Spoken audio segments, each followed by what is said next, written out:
Hello friends, welcome back to cinema secrets. இன்னைக்கு இந்த வீடியோவில் நான் பேச போகிற விஷயம், சமீபத்தில் நம்ம காமெடி கிங் நடிகர் கவுண்டமணி அவர்களோட மனைவியான சாந்தி அவர்கள் உடல்நலக் குறைவால் காலமாயிட்டாங்க அப்படின்ற ஒரு நியூஸ் தான் வந்து சோஷியல் மீடியாவில் பெரிதளவில் வந்து பகிரப்படுது.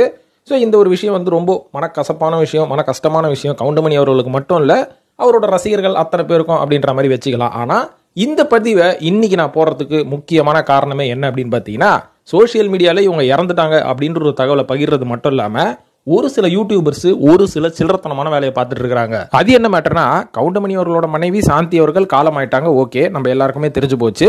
ஆனா இந்த ஒரு சாவு வீட்டுக்கு சினிமா துறையிலிருந்து பெரிய லெவல்ல எந்த ஒரு நடிகரும் வரல. தெரியுமா? ஏன் தெரியுமா? ஏன்னா கவுண்டமணி அவர்கள் எந்த ஒரு நிகழ்வுலையும் கலந்துக்க மாட்டாரு. யார் வீட்டில் சாவோ கல்யாணமோ போக மாட்டாரு. ஸோ அவர் போனா தானங்க அவர் வீட்டுக்கு எல்லாருமே வருவாங்க அப்படின்ற மாதிரி கொஞ்சம் கூட மனசாட்சி இல்லாம, மனசுல ஈரம் இல்லாம கொச்சத்தனமா ஒரு சில பேர் பேசிட்டு இருக்கிறாங்க. இவங்களுக்கெல்லாம் பதிலடி கொடுக்கும் விதமாக தான் இந்த வீடியோவில் கவுண்டமணி அவர்களோட சாதனை மற்றும் அவரை பற்றி தெரியாத நிறைய விஷயங்கள், நான் நேரடியாக பார்த்த பல விஷயங்கள் வந்து இந்த வீடியோவில் நான் பகிர போகிறேன். இதுக்கப்புறம் இந்த வீடியோவோட இறுதியில் கவுண்டமணி அவர்கள் சும்மா சாதாரணமாக வந்து காமெடியான ஒரு மனுஷன் கிடையாது.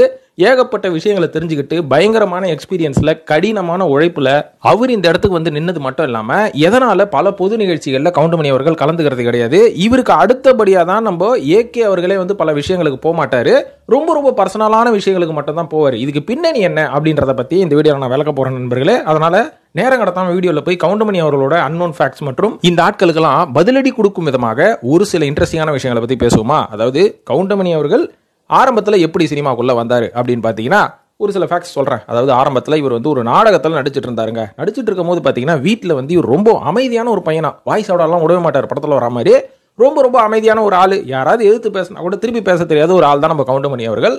ஆனால் மேடை நாடகம்னு போய் நின்னாச்சுன்னு வைங்களேன், போடுன்னு போட்டு விளாசு வர மனுஷன். ஸோ இந்த ஒரு திறமையை பார்த்த கவுண்டமணி அவர்களோட அக்கா, அவரோட சொந்த அக்காவை என்ன பண்ணியிருக்காங்க, உங்ககிட்ட நிறைய திறமை இருக்குது, மேடை நாடகத்தில் பின்னுன்ற, நான் உனக்கு காசு தரேன் கொஞ்சோண்டு, இது எடுத்துக்கிட்டு சென்னையில் போய் சினிமாவில் ட்ரை பண்ணு அப்படின்ற மாதிரி அவரோட அக்கா தான் வந்து கவுண்டமணி அவர்களை முதல்ல சென்னைக்கு அமுச்சு விட்டுருக்காங்க. இந்த மாதிரி சென்னைக்கு வந்த உடனே எல்லாமே ஈஸியாக இருக்கும், நம்ம கிட்ட தான் திறமை இருக்கு அப்படின்னு சென்னை வந்து பார்த்தா தான் தெரியுதான், நம்மள மாதிரி லட்சக்கணக்கான பேர் அங்கே ரூம் எடுத்து தங்கிட்டு இருக்கிறாங்க. இதில் நம்மளுக்கு எங்க இருக்கிற வாய்ப்பு கிடைக்க போகுது, இருந்தாலும் நம்ம முயற்சி பண்ணுவோம் அப்படின்ற மாதிரி கவுண்டமணி அவர்கள் டி நகரில் இருக்கிற எல்லா நடிகர்களும் தங்கக்கூடிய ஒரு மேன்சன்ல இவரும் சேர்ந்து போய் தங்கியிருக்காரு.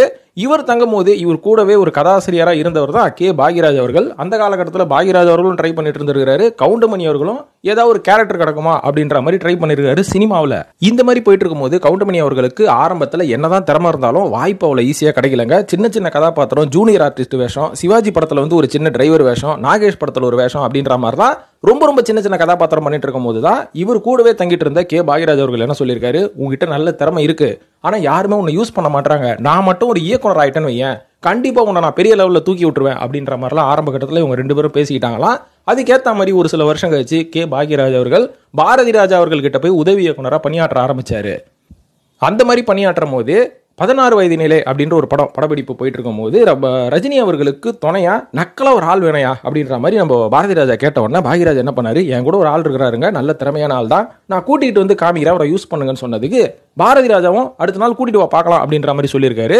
கடைசியில் கவுண்டமணியை கூட்டு போய் நிறுத்தினோன்னு தான் பாரதி ராஜா அவர்களுக்கு கொஞ்சம் ஏமாற்றமா, யோ இந்த ஆள்லாம் பேசுவானாயா, பார்க்கறதுக்கே கிழமை மாதிரி இருக்கிறான், 40 வயசு தாண்டிடுச்சு, சொட்டை விழுந்துருச்சு, இந்த ஆளை பார்த்தா சிரிப்பே வரலையே, என்னையா பண்ண போறான் இந்த ஆளு அப்படின்ற மாதிரி கேட்டிருக்காரு. ஆனா பாக்யராஜ் அவர்கள் தான் கொஞ்சம் கன்வின்ஸ் பண்ணி இவரை யூஸ் பண்ணலாங்க, நல்ல திறமையான ஆள் தான் அப்படின்ற மாதிரி கஷ்டப்பட்டு நம்ம கவுண்டமணி அவர்களை அந்த படத்துக்குள்ள சேர்த்து விட்டுருக்காரு. ஆனா உள்ள போன உடனே கவுண்டமணி அவர்கள் அந்த பத்த வச்சுட்டியே பரட்டை அப்படின்ற மாடுலேஷன் எல்லாம் பேசுறத பார்த்த உடனே பாரதிராஜ் அவர்களுக்கு ரொம்ப சந்தோஷமா, யோ இந்த ஆளே படம் ஃபுல்லா கண்டினியூ பண்ண சொல்லியா, நல்லாவே பண்றான் அந்த ஆளு அப்படின்ற மாதிரி அந்த ஒரு ஸ்டெப் எடுத்து தான் கவுண்டமணி அவர்கள் பல வருடங்கள் கழிச்சு இந்த மாதிரி படத்தில் வந்து கொஞ்சம் காமெடியன் அப்படின்ற ஒரு வேடத்தில் ஆரம்பிச்சாரு.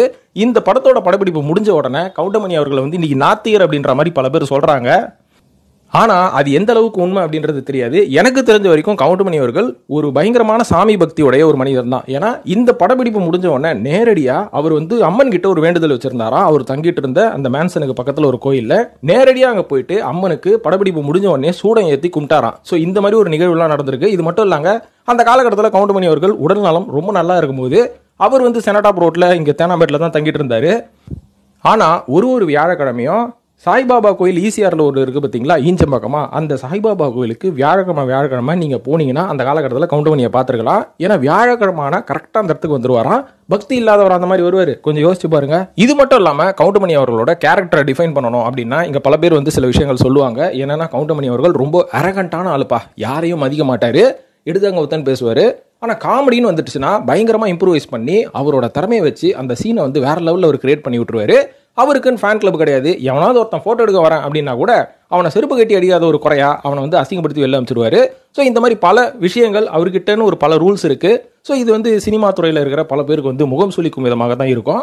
ஆனால் இருந்தாலும் இந்த மாதிரி கவுண்டமணி ஏன் இருக்கார் அப்படின்றதுக்கு பின்னாடி ஒரு பின்னணி இருக்கு. இது வந்து கவுண்டமணி அவர்களோட பின்னணின்றதோட பொதுவாகவே ஒரு மனுஷனோட ஒரு பின்னணி அப்படின்ற மாதிரி சொல்லலாம். அதாவது நீங்கள் எந்த துறை வேணாலும் எடுத்துக்கோங்களேன். இன்னைக்கு நீங்கள் வாழணும், சாப்பிட்டா போதண்டா, 3 வேளை சோறு, இருக்க இடம், ஏதோ ஒரு வருமானம் அப்படின்ற மாதிரி நீங்கள் வாழ்ந்துட்டீங்கன்னா உங்களுக்கு எந்த பிரச்சனையும் கிடையாது வாழ்க்கையில். ஆனால் நீங்கள் மட்டும் சாதிக்கணும்னு முடிவு பண்ணிட்டீங்கன்னு வைங்களேன், மொத்த தரித்திரமும் உங்கள் தலைமையில தான் வந்து உட்காரோம். பக்கத்தில் இருக்கிறவங்க உங்களை ஒரு மாதிரி பார்ப்பான், குடும்பத்தில் இருக்கிற எவனாதே உங்களை கவுத்து விடணும்னு பார்ப்பான், எல்லாமே நடக்கும். நண்பர்களே துரோகம் பண்ணுவாங்க. இந்த மாதிரியான விஷயங்கள் உங்கள் வாழ்க்கையில் எப்போ நடக்கணும்னா நீங்கள் சாதிக்கணும் அப்படின்ற ஒரு விஷயத்த உங்களுக்குள்ள கட்டமைக்கும் போது தான். ஸோ அந்த மாதிரி கவுண்டமணி அவர்களும் ஆரம்பத்தில் நம்ம சாதிச்சு சினிமாவில் ஏதாவது ஒரு நல்ல விஷயம் பண்ணணும்னு நினைக்கும் போது ஆட்டோமேட்டிக்காக சினிமாவில் வந்து ஏகப்பட்ட துரோகிகள் தான் இருப்பாங்க. ஸோ அந்த மாதிரி துரோகிகள் கிட்ட இருந்து அவருக்கு கிடைத்த அவமானம், அவருக்கு கிடைத்த அந்த மரியாதை குறைவான சம்பவங்கள், இந்த மாதிரிலாம் நம்ம நிறைய கவுண்டமணி அவர்களோட வாழ்க்கையில் சொல்லிட்டு போகலாம். இவ்வளோ விஷயங்களும் அனுபவிச்சாரு. ஏங்க நம்ம ரஜினி அவர்களே சொன்னார் பார்த்தீங்களா, நான் 16 வயதில் முடிச்சதுக்கப்புறம் ஒரு ப்ரொடியூசர் என்னை அவ்வளோ அசிங்கமாக திட்டினாருங்க ஒரு அட்வான்ஸ் கேட்டதுக்குன்னு. இந்த மாதிரி ரஜினி அவர்கள் ஒரே ஒரு சம்பவத்தை சொல்லிட்டாரு. அவரோட வாழ்க்கையில எத்தனை சம்பவங்கள் நடந்திருக்குமோ அதை வச்சு நம்ம ஒரு புக்கே எழுதலாம். ஏன் கவுண்டமணி அவர்களோட வாழ்க்கையில் எவ்வளோ நடந்திருக்கும்னு கொஞ்சம் யோசிச்சு பாருங்க. இத்தனை விஷயங்களை ஒரு மனுஷன் தாண்டி தாண்டி தாண்டி வரும்போது ஒரு காலகட்டத்தில் என்ன ஆகும்னு பார்த்தீங்கன்னா, நான் மட்டும் ஜெயிச்சிட்டேன்னு வையேன், என்னை எவெல்லாம் பழி வாங்கினா, எவெல்லாம் என்னை அசிங்கப்படுத்தினானோ அவனெல்லாம் நான் காலி பண்ணுறேன் பாடுறா அப்படின்ற ஒரு மனநிலையில தான் இவங்கெல்லாம் உருவாவாங்க. ஆனால் இதில் ஒரு துரதிருஷ்டவசமான விஷயம் என்ன தெரியுங்களா, இவங்க பெரிய லெவலில் வளர்ந்ததுக்கப்புறம் இவங்களோட இமேஜை காப்பாற்றுறதுக்காக அந்த ஆட்கள் யாரையுமே இவங்களால பழி வாங்க முடியாது. இதுவே ஒரு மிகப்பெரிய டிப்ரெஷன் ஆகிடும் அவங்களுக்கு. அதாவது சிம்பிளாக சொல்லணும்னு வைங்களேன், நீங்கள் ஒரு காலகட்டத்தில் வளர்கிறதுக்கு முன்னாடி உங்கள் கூட இருக்கிறவங்களாம் உங்களை ரொம்ப மட்டமாக பேசியிருப்பான், அசிங்கப்படுத்தியிருப்பான், உங்களை வந்து ரொம்ப கேவலமாக பேசியிருப்பான். உங்கள் துறையில் இருக்கிறவங்கன்னு வச்சுக்கோங்களேன், நண்பர்கள் ஒரு சில பேர் வந்து என்கரேஜ் பண்ணுவாங்க, வீட்டில் பேரண்ட்ஸ் ஒரு சில பேர் என்கரேஜ் பண்ணாலும் அந்த தொழில் சார்ந்த ஒரு சில ஆட்கள் உங்களை என்ன பண்ணுவாங்கன்னா, உன்னெல்லாம் பண்ண முடியாது, உன் உர கட்டிக்கு இதெல்லாம் வேணுமா, நீ ஏன் இப்படி இருக்கிற அப்படின்ற மாதிரிலாம் பேசுவாங்க. அப்போ நம்மளுக்குள்ள ஒரு வேகம் வரும், இர்றா நானும் ஜெயிச்சுட்டு உங்க எல்லாரையும் அசிங்கப்படுத்தணும் படுறா அப்படின்ற மாதிரி இருப்பீங்க. ஆனால் நீங்கள் ஜெயிச்சதுக்கு அப்புறமா அவங்கள போய் பழி வாங்குவீங்களான்னு பார்த்தீங்கன்னா பழி வாங்க மாட்டீங்க. அதுக்கப்புறம் உங்களோட மனநிலை டோட்டலாக மாறி போயிடும். இந்த ஒரு மனநிலையை ஒரு காலகட்டத்தில் உங்களுக்கு டிப்ரெஷனாக மாறி இந்த மாதிரி ஆட்கள் கூடலாம் நம்ம பழகக்கூடாது, சினிமாவே இப்படி தான், இவங்களெல்லாம் விட்டு விலகி தான் நம்ம இருக்கணும் அப்படின்ற மாதிரி ஒரு மனநிலைக்கு தள்ளப்பட்டுருவீங்க. இந்த மாதிரி மனநிலைக்கு தள்ளப்பட்ட பல நடிகர்கள் இருந்தாலுமே எல்லாருமே மிகப்பெரிய நடிகர்களாக மாறிட்டாங்களா அப்படின்னு கேட்டிங்கன்னா பெருசாக நம்ம சொல்ல முடியாது. அது மட்டும் இல்லாமல் கவுண்டமணி மற்றும் ரஜினி, அதுக்கப்புறம் நம்ம அஜித், இவங்கள மாதிரி ஆட்கள்லாம் வந்து மிகப்பெரிய பேக்ரவுண்ட் இல்லாமல் வந்தனால இவங்களோட மனநிலை இந்த மாதிரி தான் இருக்கும். ஸோ அதனால் இவங்க வந்து பப்ளிக் பிளேஸில் வந்து யாரையும் பார்க்க முடியாது, இவங்க யாருடையும் கலந்து பேச மாட்டாங்க, சினிமா துறையில் இருக்கிற பல பேர்கிட்டையும் இவங்க ரொம்ப நெருக்கமாக இருக்க மாட்டாங்க. அப்படின்றதுக்குலாம் முக்கியமான காரணமே இவங்க பாஸ்ட் லைஃப்ல இவங்க பார்த்த பல எக்ஸ்பீரியன்ஸ் தான் அப்படின்ற மாதிரி நான் சொல்லுவேன். இந்த ஒரு முக்கியமான காரணத்தினால தான் நம்ம கவுண்டமணி அவர்கள் அவரோட ஃபேமிலியை கூட வந்து பப்ளிக் பிளேஸ்ல காமிக்க மாட்டாரு. இருந்தாலும் அவரோட முதல் பொண்ணோட கல்யாணத்துக்கு வந்து எல்லாரையும் வந்து கூப்பிட்டாரு. அதுக்கு முக்கியமான காரணம் என்னன்னு பார்த்தீங்கன்னா, இவர் மட்டும் கிடையாது, அவரோட முதல் பொண்ணை திருமணம் பண்ணது இயக்குனர் கே.எஸ். ரவிக்குமார் அவர்களோட நெருங்கிய உறவினர், அவங்க அக்கா பையன் தான் அப்படின்ற மாதிரி சொல்றாங்க. ஏன்னா ஒரு காலகட்டத்தில் கவுண்டமணி அவர்கள் அவரோட முதல் பொண்ணுக்கு வந்து மாப்பிள்ளை பார்த்துட்டு இருக்கும்போது கே.எஸ். ரவிக்குமார் கிட்ட சொல்ல போய், கே.எஸ். ரவிக்குமார் தான் நம்ம குடும்பத்தில் ஒரு பையன் இருக்கான், இவன் ஓகே கல்யாணம் பண்ணி கொடுத்துடலாம் அப்படின்றனால அந்த கல்யாணத்துக்கே ஏகப்பட்ட பேர் வந்தவங்க யாருன்னு பார்த்தீங்கன்னா கே.எஸ். ரவிக்குமார் அவர்கள் வந்து அழைத்து தானா, கவுண்டமணி அவர்கள் அழைத்ததோட கே.எஸ். ரவிக்குமார் அவர்கள் கூப்பிட்டு தான் நிறைய பேர் வந்திருக்கிறாங்களாம்பா. இதையும் தாண்டி ஒரு இன்ட்ரெஸ்டிங்கான சுவாரஸ்யமான ஒரு சம்பவம் இருக்குங்க. அதாவது கவுண்டமணி அவர்களோட லைஃப்ல வந்து டவுன்ஃபால், அதாவது யாரா இருந்தாலும் ஒரு டவுன்ஃபால்னு ஒன்று இருக்குங்க. ஸோ அந்த மாதிரி ஒரு டவுன்ஃபால் எப்போ இவருக்கு ஆரம்பிச்சதுன்னு பார்த்தீங்கன்னா, இவர் ஒரு நல்ல காமெடினா வளம் வந்துட்டு இருக்கும் போது இவருக்கும் ஒரு ஹீரோ ஆசை, கூட இருக்கிறவங்களாம் கிளப்பி விடுவான் இல்லைங்களா, சினிமா இல்லையா அது, ஏங்க நீங்கள் வந்து ஹீரோவாக மாறினா தாங்க வேற லெவல் அப்படின்ற மாதிரி கிளப்பி விட்டு அவரை ஹீரோ ஆக்கினானுங்க. இவர் ஹீரோவா நடித்த பல படங்கள், ஒரு 2-3 படம் நடிச்சாரு. அந்த 2-3 படம் சரியா போகாதனால டோட்டல் மார்க்கெட் டவுன். இனிமேல் வந்து கவுண்டமணி அவர்களை புக் பண்றதா இருந்தால் ஹீரோவை தான் புக் பண்ணணும், அதனால இவரை புக் பண்ணாமே விட்டுலாம் அப்படின்ற மாதிரி கவுண்டமணி அவர்களை கிட்டத்தட்ட ஒரு 2-3 வருஷம் எந்த படத்துலையும் புக் பண்ணாமல் அப்படியே விட்டானுங்களாம். அந்த மாதிரி கவுண்டமணி அவர்கள் வீட்டில் உட்கார்ந்த காலம், எந்த சான்ஸும் இல்லாமல். அப்போதான் என்ன ஆச்சா, நம்ம யாருங்க ஒரு இளையராஜா அவர்களோட அண்ணன் கங்கை அமரன் தம்பி கங்கை அமரன் வந்து கரகாட்டக்காரன் அப்படின்ற ஒரு படத்தை நம்ம ஆரம்பிக்க போகிறோம். இந்த படத்தில் வந்து ராமராஜன் அவர்கள் தான் வந்து ஹீரோ. ஸோ காமெடியனா கரகாட்டக்காரன்ல இந்த தவுல் வித்வானா நம்ம யாரை போடலாம், எஸ்.எஸ். சந்திரனை போடலாம் அப்படின்ற மாதிரி ஒரு முடிவுக்கு வந்தாங்க. அந்த காலகட்டத்தில் இதை கேள்விப்பட்ட உடனே நம்ம ராமராஜன் என்ன சொல்லியிருக்காரு, எஸ்.எஸ். சந்திரன் வேலைக்கு ஆக மாட்டாருங்க, பொலிட்டிக்கலாக எனக்கும் அவருக்கும் செட் ஆகாது, அது மட்டும் இல்லாமல் இந்த கேரக்டருக்கு கவுண்டமணி ரொம்ப கரெக்டாக இருப்பார், நீங்கள் கவுண்டமணியை போடுறதா இருந்தால் இந்த படத்தில் நான் நடிக்கிறேன் அப்படின்ற மாதிரி நம்ம ராமராஜனே ஒத்த காலில் நின்னதுக்கு அப்புறம் தான் கவுண்டமணி அவர்கள் இந்த படத்தில் நடிச்சு ஒரு கம்பேக்காக இந்த படம் அமைஞ்சு மிகப்பெரிய வெற்றி படமாக அமைஞ்சுது. இது மட்டும் இல்லாமல் சமீபத்தில் அவரோட மனைவி இறந்ததுக்கு அப்புறம் ஏகப்பட்ட நடிகர்கள் வந்தாங்க. அவங்கள பற்றிலாம் பெருசாக மீடியா கவர் பண்ணலை. விஜய் அவர்கள் வந்தது கவர் பண்ணாங்க, ஆனால் கார்த்திக் அவர்கள் மற்றும் பல பேர் வந்தது யாருமே பெருசாக கவர் பண்ணலை. ஏன்னா கவுண்டமணி அவர்களும் அந்த மாதிரியான ஒரு விஷயங்களை அவர் என்கரேஜ் பண்ண மாட்டார். ஏன்னா சமீபத்தில் அஜித் அவர்கள் கூட பார்த்தீங்கன்னா அவரோட தந்தை மறைவுக்கு பெருசாக மீடியா கவர் பண்ணுங்க அப்படின்ற மாதிரி எந்த ரிக்வஸ்ட்டும் பண்ணல, இது என்னோட பர்சனல் அப்படின்ற மாதிரி விட்டார். இதே தான் விஜய் ஆண்டனி அவர்களும் செஞ்சார். ஸோ இந்த மாதிரி கஷ்டப்பட்டு அடிபட்டு வர ஒரு ஆள் எல்லாத்துலேயும் பப்ளிசிட்டி தேட மாட்டாங்க அப்படின்றது தான் நிதர்சனமான உண்மை. ஏங்க அந்த தெருவில் தாங்க நம்ம முதலமைச்சரும் இருக்காரு, அவர் வந்தாரா இல்லையான்னு நம்மளுக்கு தெரியாது. ஸோ அவர் செனட்டர் ரோட்டில் தான் இருக்கிறாரு. ஸோ இந்த மாதிரி கவுண்டமணி அவர்கள் அந்த தெருவில் இருக்கிற எந்த மக்கள்கிட்டையும் பேச மாட்டார்னு சொல்லுவாங்க. ஆனால் பல மக்களுக்கு பல உதவிகளை கவுண்டமணி அவர்கள் மறைமுகமாகவும் செய்வார்.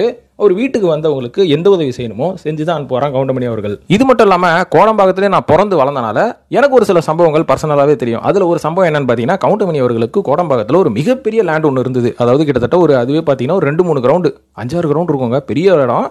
ஸோ அப்போ நான் ஸ்கூல் படிச்சுட்டு இருந்தேன். அந்த காலகட்டத்தில் அந்த கிரவுண்டில் ஒரு மிகப்பெரிய ஷாப்பிங் காம்ப்ளெக்ஸ் கட்டினாங்க. அதாவது அந்த காலகட்டத்தில் கோடம்பாக்கத்தில் இருக்கிற பல பேருக்கு தெரியும், மிகப்பெரிய ஷாப்பிங் காம்ப்ளெக்ஸ்னா இந்த ஃபோரம் மால்கிற மால்லாம் கிடையாது. அப்போ ராஹத் பிளாசான்ற ஒரு இடம் இருந்தது. இப்போ ராஹத் பிளாசா இருக்குது. ஸோ அதுக்கு போட்டியாக இன்னொரு ஷாப்பிங் காம்ப்ளெக்ஸ் கவுண்டமணி அவர்கள் கட்டிட்டு இருக்காரு அப்படின்ற மாதிரி சொன்னாங்க. திடீர்னு பார்த்தீங்கன்னா ஒரு வருஷத்துலேயே அந்த ஷாப்பிங் காம்ப்ளெக்ஸோட ஒர்க் எல்லாமே அப்படியே நின்று போய் நானும் காலேஜில் தான் முடிச்சிட்டேன். அதுக்கப்புறம் பார்த்தீங்கன்னா அது கடைசியாக கட்டி முடிக்கிற மாதிரியே இல்லை, நானும் மறந்துட்டேன். இப்போ தான் அந்த இடத்தோட ஒர்க் மறுபடியும் ஸ்டார்ட் ஆயிருக்கு. என்ன விஷயம்னு கேள்விப்பட்டால் தான் தெரியுது, இந்த கவுண்டமணி ஆரம்பத்தில் இந்த இடத்துல ஷாப்பிங் காம்ப்ளெக்ஸ் கட்டுறதுக்காக ஒருத்தர்கிட்ட கான்ட்ராக்ட் கொடுத்துருக்காரு. அவன் ஏதோ சீட்டிங் பண்ணனால கவுண்டமணி அவர்கள் கோர்ட்டுக்கு போய் கிட்டத்தட்ட 20 வருஷம் அந்த கேஸ் இழுத்து இப்போ தான் தீர்ப்பு கவுண்டமணி அவர்களுக்கு சாதகமாக முடிஞ்சுதான்ப்பா. ஸோ ஒரு மனுஷனோட வாழ்க்கையில் எப்பேற்பட்ட கஷ்டங்கள்லாம் சந்திக்க வேண்டியதாக இருக்கு பாருங்க. காசு வந்தாலும் கஷ்டம், காசு வரலனாலும் கஷ்டம். இவ்வளோ ஏங்க நம்ம தளபதி விஜய் அவர்களோட சோபா கல்யாண மண்டபம் அப்படின்ற மாதிரி ஒரு கல்யாண மண்டபம் கோடம்பாக்கத்துலையா சாலிகிராமத்தில் இருக்குது. ஸோ அந்த கல்யாண மண்டபத்துக்கு வரவங்களுக்கு கார் பார்க்கிங் அப்படின்னு சொல்லி உள்ள ஒன்றுமே கிடையாது. அது பக்கத்தில் ஒரு காலி இடம் இருக்கும், அந்த இடத்துல தான் கார் பார்க் பண்ணுவாங்க. அந்த இடம் கவுண்டமணி அவர்களது தான். ஸோ இந்த விஷயத்தில் கவுண்டமணி அவர்களுக்கும் விஜய் அவர்களுக்கும் சின்ன தகராறே வந்திருக்கு. ஏன்னா அந்த கார் பார்க்கிங்க்கு கரெக்டாக வாடகை கொடுக்காதனால கவுண்டமணி அவர்கள் அதை வேற ஒரு ஆள்கிட்ட கொடுத்துட்டாரு. ஸோ இப்படி ஒரு பிரச்சனை போயிட்டு இருந்தாலும் விஜய் அவர்கள் அதெல்லாம் பார்க்காம கவுண்டமணி அவர்களோட வீட்டுக்கு அவருக்கு ஆறுதல் சொன்னது மிகப்பெரிய நல்ல விஷயம் தான் நான் கருதுறேன். ஸோ கவுண்டமணி கிட்ட இன்னொரு அற்புதமான விஷயம் என்னன்னு தெரியுங்களா, இவர் எந்த ஒரு பொலிட்டிக்கல் பார்ட்டிக்கும் பெருசாக சப்போர்ட் பண்ண மாட்டாரு. எல்லாரையும் விளாசுன்னு படத்தில் தான் விளாசுவாரே தவிர நேரடியாக எந்த பொலிட்டிக்கல் பார்ட்டிக்கும் நேரடி சப்போர்ட்டே கொடுக்க மாட்டார். இவங்களுக்கு என் ஆதரவுன்ற மாதிரியும் சொல்ல மாட்டார். எந்த ஒரு ஃபேன்ஸையும் எனக்கு ஒரு ஃபேன் கிளப் ஆரம்பிங்கன்ற மாதிரி சப்போர்ட் பண்ண மாட்டார். அந்த காலகட்டத்தில் கவுண்டமணி கிட்ட நான் உங்களை வச்சு ஒரு ரசிகர் மன்றம் ஆரம்பிக்கிறேன்னு வந்தவங்க எல்லாரையும் துரத்தி எடுத்தவர் தான் கவுண்டமணி. அந்த மாதிரி ஆரம்பிச்சிருந்தா கவுண்டமணி அவர்கள் இன்னைக்கு மிகப்பெரிய லெவலில் இருந்திருக்கலாம். மிகப்பெரிய லெவல்ன்றதோட வடிவேலு, விவேக்கு, என் சந்தானம் கூட இன்னி வரைக்கும் உள்ள நுழையாத அளவுக்கு கவுண்டமணியும் செந்திலும் கொடிக்கட்டி பறந்துருப்பாங்க. ஆனால் அவர் அடுத்த எல்லாருக்குமே வழி விட்டார் கவுண்டமணி. அதுதான் அவரோட சிறப்பு அப்படின்ற மாதிரி சொல்லலாம். இது மட்டும் இல்லாமல் அவரோட பர்சனல் லைஃப்பில் அவர் எந்த ஒரு பர்சன்கிட்டையும் ரொம்ப பர்சனலாக போக மாட்டார். அதையும் தாண்டி அவரோட நட்பு வட்டாரம் ரொம்ப ரொம்ப சின்னது. சத்யராஜ், அதுக்கப்புறம் மணிவண்ணன், ஸோ இந்த மாதிரி ஒரு சில ஆட்கள், நடிகர் கார்த்திக், இந்த மாதிரி ஆட்கள் கிட்ட தான் ரொம்ப பழகுவார். அதை தாண்டி மிகப்பெரிய நட்பு வட்டாரம் அப்படின்ற மாதிரி கவுண்டமணிக்கு எதுவுமே கிடையாது. ஸோ இருந்தாலும் அவர் விமர்சனம் பண்ணுறதை நேரடியாக பண்ணுற ஒரு ஸ்ட்ரெயிட் ஃபார்வர்டான ஆள். ஸோ அந்த ஸ்ட்ரெயிட் ஃபார்வர்டான ஆளாக இருக்கிறனால தான் இன்னைக்கு அவர் பின்னாடி ஒரு கூட்டம் சேர்ந்து ஒரு 1 லட்சம் பேர் அழிஞ்சு போகாமல் அவன் வேலையை பார்க்குறான். ஸோ சினிமாவில் கவுண்டமணி அவர்கள் மாதிரி எல்லாருமே இருந்துட்டா யாருக்கும் பிரச்சனை இல்லை. சினிமாவுக்கு போகிறோம், என்டர்டெயின் ஆகிறோம், வெளில வரும் அப்படின்ற மாதிரி ஆகிடும். அதனால் கவுண்டமணி அவர்களோட மெத்தடை நம்ம ஃபாலோ பண்ணால் என்றைக்குமே நல்லது. நம்ம ஃபாலோ பண்ணணுன்றதோட நடிகர்கள் ஃபாலோ பண்ணலாம். இல்லை கவுண்டமணி அவர்கள் இந்த மாதிரி இருக்கிறனால நம்மளும் பர்சனலாக அப்படி இருக்கலாம் அப்படின்ற மாதிரி நம்ம இருந்துட்டு போகலாம். இருந்தாலும் கவுண்டமணி அவர்களோட லைஃப்பில் ஏகப்பட்ட கடன்கள், எல்லா பிரச்சனைகள் இருந்தாலும் அவரோட ப்ராப்பர் பிளானிங்னால ஒரு வெளில இன்னைக்கு அவரோட சொத்துல இருந்தே அவருக்கு வர வருமானம், வாடகை எல்லாமே அவருக்கு போதுமானதாக இருக்குது. இது மட்டும் இல்லாமல் அவர் கூட நடத்த பல சக நடிகர்களுக்கு இவரே அட்வைஸ் பண்ணுவாராம், காசை வேஸ்ட் பண்ணாதீங்கடா, நிலத்தில் போடுங்கடா அப்படின்ற மாதிரி.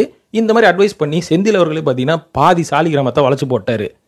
ஸோ இந்த மாதிரி மறைமுகமாக கவுண்டமணி அவர்கள் நிறைய பேருக்கு உதவி பண்ணியிருக்காரு. அதெல்லாம் வெளில தெரியல. இருந்தாலும் கவுண்டமணி அவர்களோட புகழ் இன்னும் மேலே மேலே ஓங்கும் அப்படின்ற மாதிரி நான் சொல்லுவேன். இல்லை நான் இந்த வயசில் கூட ஒத்த ஒட்டு முத்திரையா அப்படின்ற மாதிரி ஒரு பொலிட்டிக்கல் படம் கொடுத்து எல்லாரையும் என்டர்டெயின் பண்ணணும் அப்படின்ற ஒரு நினைப்பு இருக்குது பார்த்தீங்களா. ஸோ இந்த நினைப்பை நம்ம பாராட்டணும். கவுண்டமணி அவர்களின் மனைவியான சாந்தி அவர்களோட ஆத்மா சாந்தி அடைய சினிமா சீக்ரெட்ஸ் வாயிலாக நம்ம எல்லாரும் பிரார்த்திப்போம். இந்த வீடியோ பார்த்ததுக்கு நன்றி. இது பற்றிய கருத்துக்களை கமெண்ட் செக்ஷனில் போட்டு சினிமா சீக்ரெட்ஸையும் வழக்கம் போல் சப்ஸ்கிரைப் பண்ணிட்டு ஃபாலோ பண்ணுங்க நண்பர்களே. நன்றி, வணக்கம்.